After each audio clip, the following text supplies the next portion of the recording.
नमस्कार. 26 जून 1874 लोकराजे राजश्री छत्रपती शाहू महाराज यांचा आज जन्मदिन.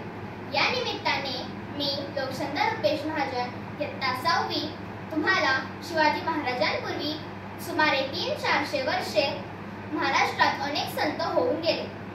त्यापैकी नाथ म्हणून ओळखले जाणारे संत एकनाथ यांबद्दल मी माहिती सांगणार आहे.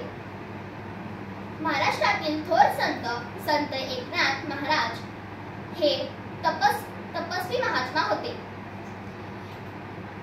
त्यांना अनेक सद्गुणांनी परिपूर्ण होते. त्यांचा जन्म पैठण येथे झाला. त्यांच्या वडिलांचे नाव सूर्यनारायण व त्यांच्या आईचे नाव रुक्मिणी होते. त्यांच्या गुरूंचे नाव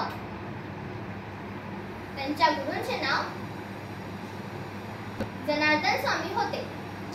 त्यांची क्षमा करण्याची भावना अद्भुत होती. त्यांना कधीही राग येत नसे.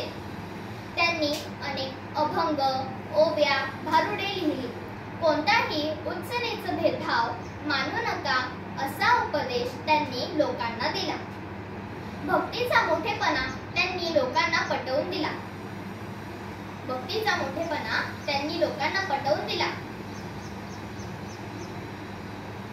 गोरगरिबांना मागासलेल्या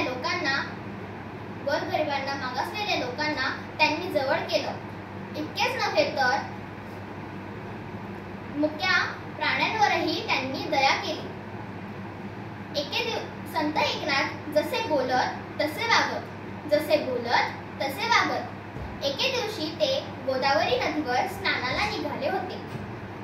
दुपारची वेळ होती. ऊन रखरखत होतं. वाळवंट तापलेलं होतं. त्या वाळवंटावर एक पोरकं पोर रडत बसलं होतं. त्याचा रडण्याचा आवाज नाथांच्या कानी आला.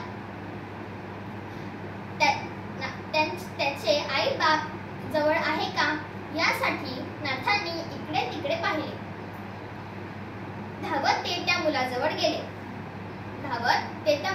गेले. त्यांनी त्या मुलाला उचलून कडेवर घेतले. त्याचे डोळे पुसले. त्याला त्याच्या घरी पोहोचते केले. अशा रीतीने स्वतःच्या आचरणातून समतेची व ममतेची भावना त्यांनी लोकांच्या मनावर बिंबवली. अशा या थोर समाजसुधारक नाथांचा मृत्यू 1599 साली पैठण येथे झाला. शेवटी त्यांचा गाजलेला एक अभंग मी तुम्हाला म्हणून दाखवणार आहे.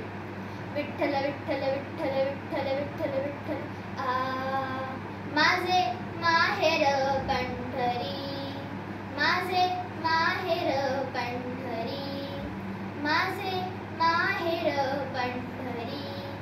आहे भिवरेच्या तिरी, बाप आणि आई, आहे माझी विठ्ठल रखुमाई, माझे माहेर पंढरी. धन्यवाद.